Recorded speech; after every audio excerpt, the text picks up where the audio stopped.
Jadi kalau mau baca Sayyidina di dalam tahiyat silahkan. Kalau tak baca, tak apa-apa, bagus semua ya. Yang tak bagusnya sekarang tak sholat itu aja.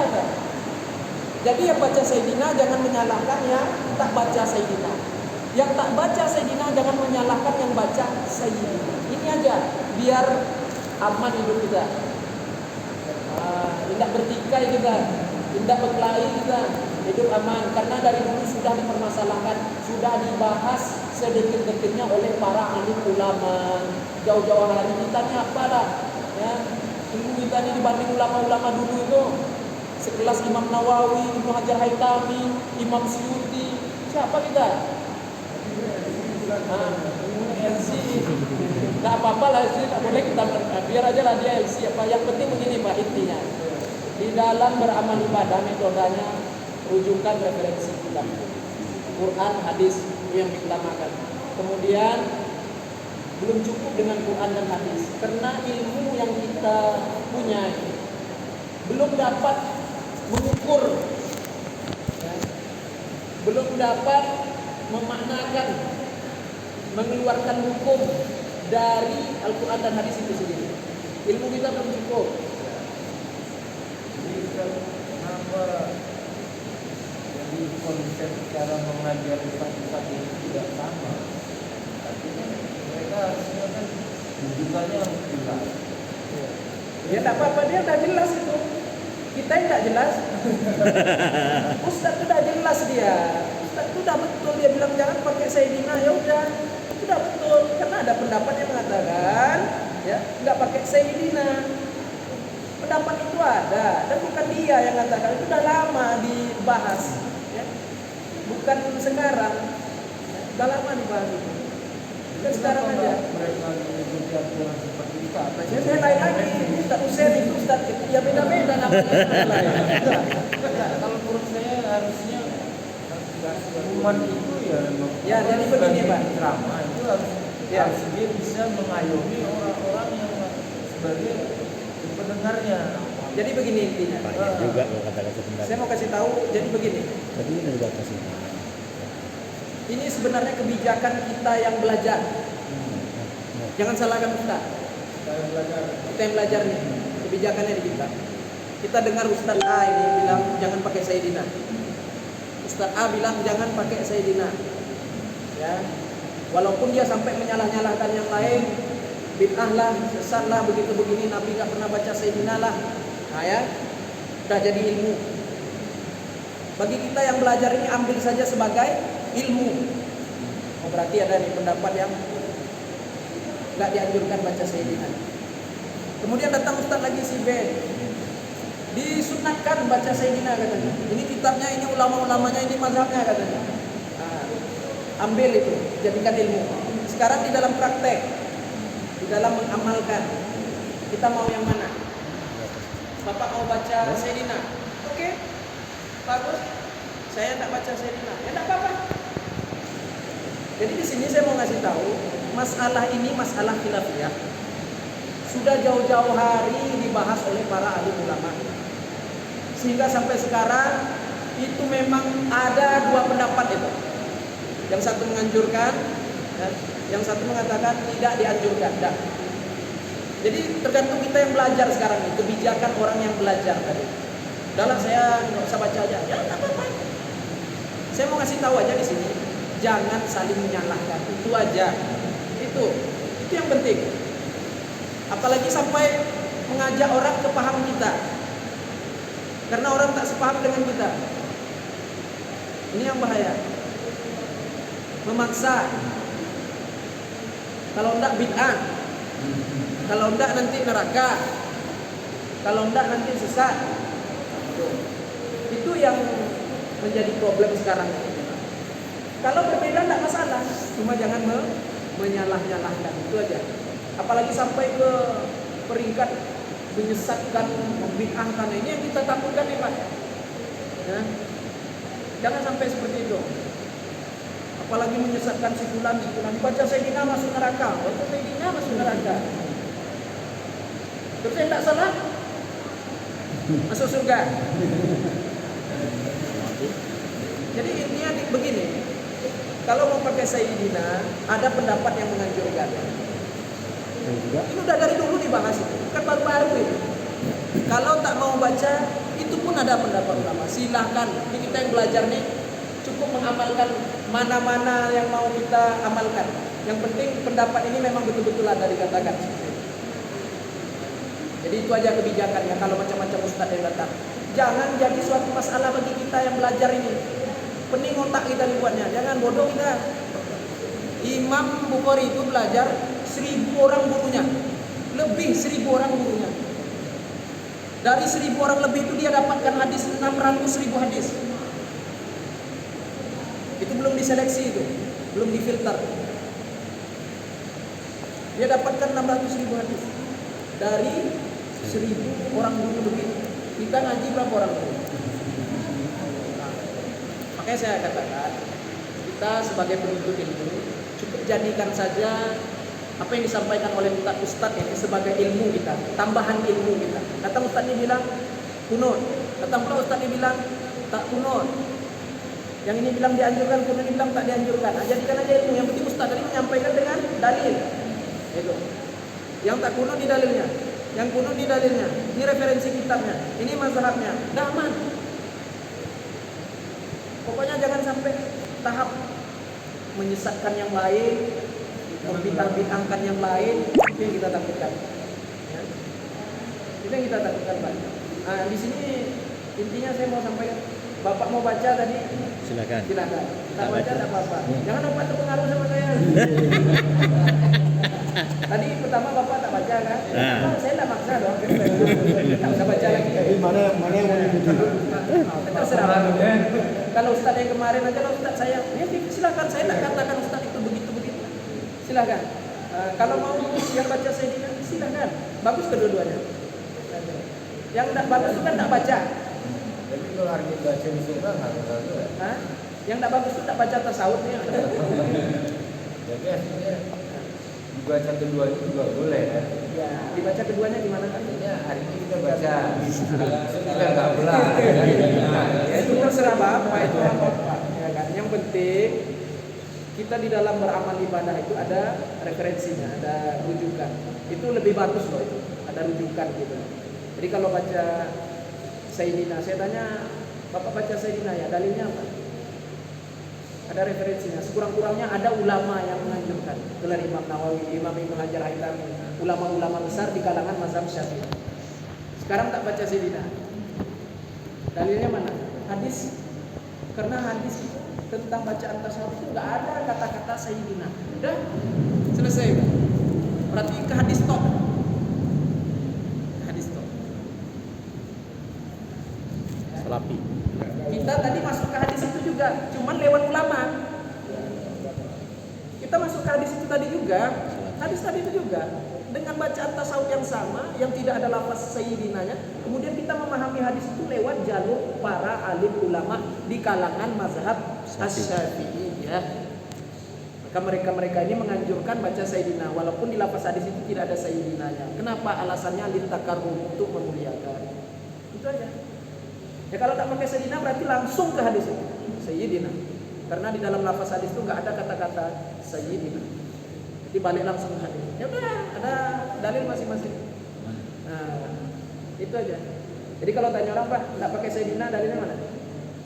Hadis. Hadis. Karena di dalam lafaz hadis itu sendiri tentang doa bacaan tasawuf itu nggak ada kata-kata Sayyidina. Ya, aman dah.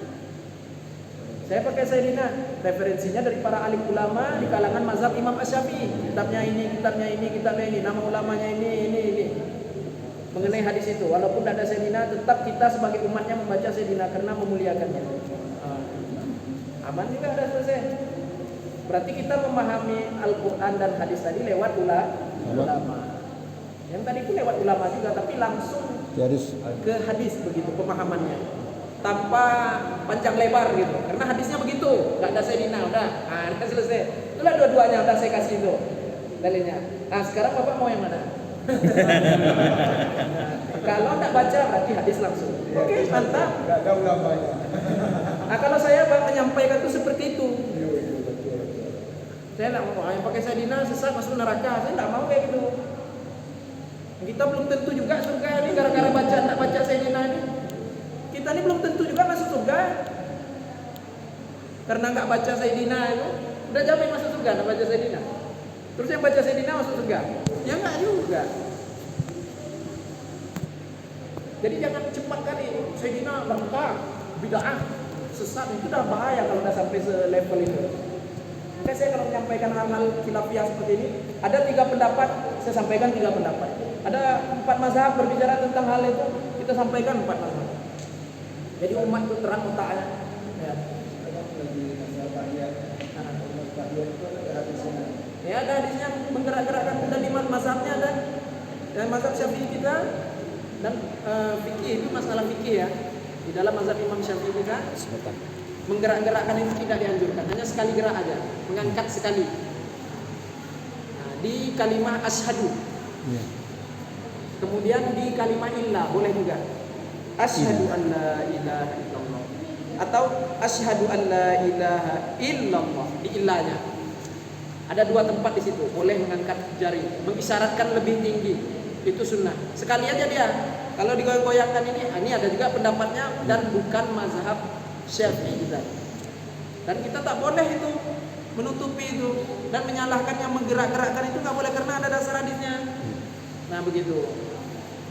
Jadi saya seperti itu Pak. Saya tidak mau ini Gahari masuk neraka semua. Maulid Nabi masuk neraka, Surat Mi'raj masuk neraka, Yasin malam Jumat neraka.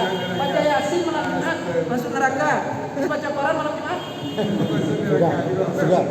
tidak masuk ada Pak, karena tidak ada. Dia baca Yasinnya. Karena Nabi tidak baca Yasin malam Jumat. Nabi baca Al-Kahfi malam Jumat. Jadi siapa baca Yasin berarti tidak sama dengan amalan Nabi. Neraka. Baca Yasin malam Jumat masuk neraka.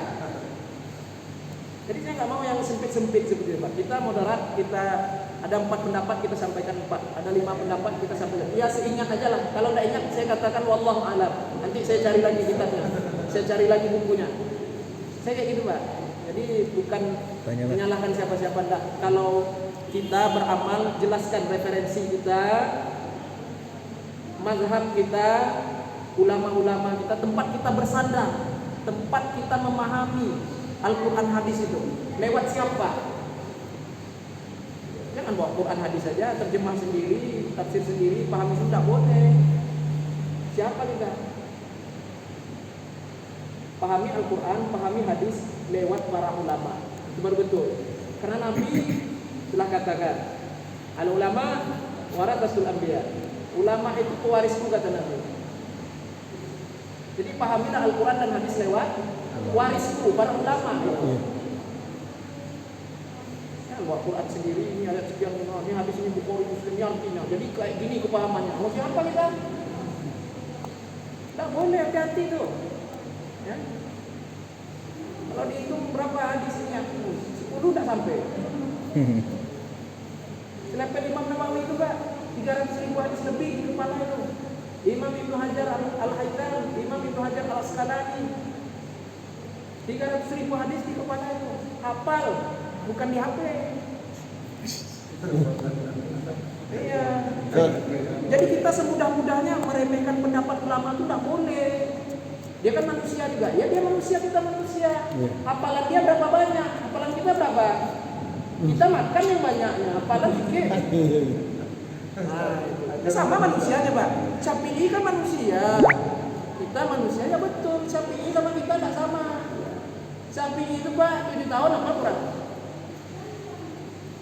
Kita 70 tahun. Kita 70 tahun apa yang kita buat? 7 tahun apa Quran Pak? Ngaji tak perlu tulis, dengar aja masuk semuanya. Ngapal tak perlu lama-lama Pak, buka aja begini.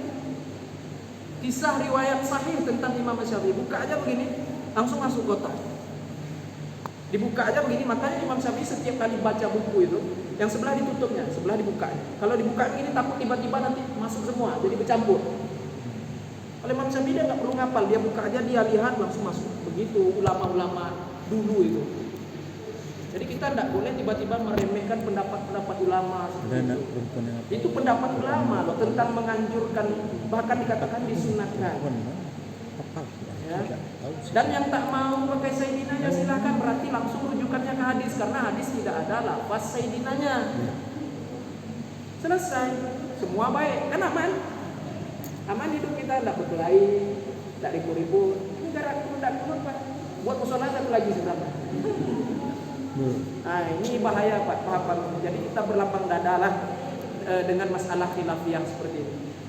Saya lebih suka kalau masalah khilafiyah Pak berlapang dada. Karena tidak ada yang santiang dari Jero Minang, tidak ada yang santiang itu Allah. Ilmu kita Wa atainakum min ilmin illa qalila. Kami tak berikan ilmu kepadamu kecuali hanya sedikit. Sedikit ini kata ulama, dicelupkan ujung jarum itu ke lautan samudra itu, ya, kemudian diangkat, menetes, itu bukan punya kita juga Mas itu. Yang basah di ujung jarum itulah punya kita, dan itu pun karunia dari Allah, bukan punya kita. Yang basah sedikit di ujung jarum. Sisanya itu punya Allah semua. Kita saling menyalahkan, rusak amal kita mungkin. Kalau ngaji tasawuf itu rusak amal kita. Yang kita giatkan sekarang ini amal soleh, bukan amal salah. Amal soleh. Salah. Ini jangan amal salah diperbanyak. Ini salah, itu salah, ini salah. Amal soleh diperbanyak. Jadi saya katakan, Bapak mau baca Sayyidina? Silakan. Bapak tak mau baca? Ya silakan, bagus semua. Jadi Ustaz kemarin salah nggak Pak? Enggak, bagus dia hadis tuh. Cuman yang saya tambahkan lagi tadi itu, dari tadi saya ngomong jangan menyalahkan yang lain. Itu aja kan. Ada banyak-banyak cerita. Jangan menyalahkan. Itu aja. Apalagi sampai ke level Kan tak menyalahkan. bid'ah sesat gitu. Cuman kita tidak menyalahkan. Tapi justru dari sendiri yang sering ini nggak bisa, ini nggak bisa. Ya tak apalah. Ya, Penting kembali kepada Biar lama-lama gitu. Kan. intinya begini, kembali kepada yang saya bahas tadi juga intinya. Kita yang belajar. Kita sebagai pelajar tadi, sebagai penuntut ilmu tadi, cukup kita mengambil satu pendapat untuk kita amalkan. Nah, itu. Walaupun banyak macam-macam versinya Ustaz tadi menyampaikan, satu kita ambil, kita amalkan. Cumanya kita banyak dengar ini itu, tapi tidak ada satupun yang kita amalkan. Nah, itu. Jadi intinya nih Bapak baca enggak? Saya bilang. Baca silakan. Tak baca, ya enggak apa-apa. Saya enggak ada nyala-nyalain Bapak ya kan. Cuman yang herannya tadi tak baca. Kemudian baca itu. Nah, sekarang silakan baca. Kita baca, kita insyaallah kita selesaikan nih. Dah lama enggak baca tasawuf.